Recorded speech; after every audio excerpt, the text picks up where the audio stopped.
They're going to avoid you. And you have to understand that. See, when you're starting to become known as the person who's trying to chase the commandments, change their life, follow God's heart, they're going to call you a Bible thumper and they're going to avoid you, but they have to. It's the spirit that's in them. You know what I'm saying?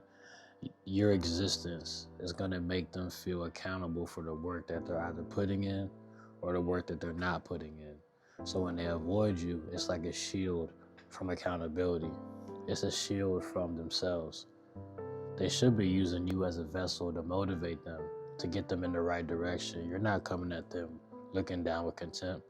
You're not judging them looking down upon them. But your existence is showing them the work that they don't want to put in yet. So they avoid you. When you're getting closer to God, when you're focusing on yourself, when you're chasing things that are higher, when you're more focused on the weightier matters of the law especially, is going to repel people. You give people an inch, you try to give them an inch, they won't even take a centimeter, you know what I'm saying? And damn sure not going to take no mile. They're going to avoid you. You're going to find yourself in solitude and isolation, chasing God's heart.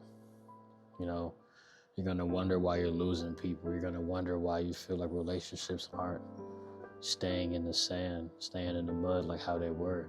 It's because those relationships were carnal. And when you was in the world, your energy matched onto that. But as you're trying to chase God's heart, you no longer have those similarities, those similitudes. You're just a walking contradiction to what they want to live as. You know what I'm saying? You're on the contrary side of what they want. And that's why they avoid you. You're a living embodiment of the work that they refuse to put in, that they're fearful of. It's really deep-rooted respect, but a lot of people don't know how to come to terms with that. It's easier to run and hide than to confront, and that's what most people do. I've done it. It's been done to me.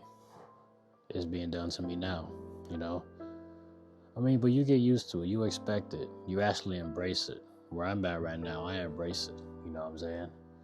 There's certain people that you wish that you kind of didn't have to experience that with, but you understand it's for the greater good. It's for your benefit, But they're going to avoid you. When you get closer, to God's heart and you're chasing things that are in righteousness, learning the weightier matters of the law, love, faithfulness, forgiveness, the fruits of the Spirit, they're going to avoid you. The people that won't avoid you are the people who are trying to chase those things as well. Birds of a feather, right? But they're going to avoid you. They have to. It's their spirit. They can't help it. They're on autopilot. Their spirit is moving them. And it's not a good spirit. It's a spirit of rebellion. It's a spirit of the devil. And we all have to make sure that we get that out of our system and flush it out. Continue to flee from the devil day in and day out. That's the battle. That's why we're commanded to endure to the end, Those who are most faithful must endure to the end. But they're going to avoid you, They should be using you as an aid, a life vest, a float to stay above water.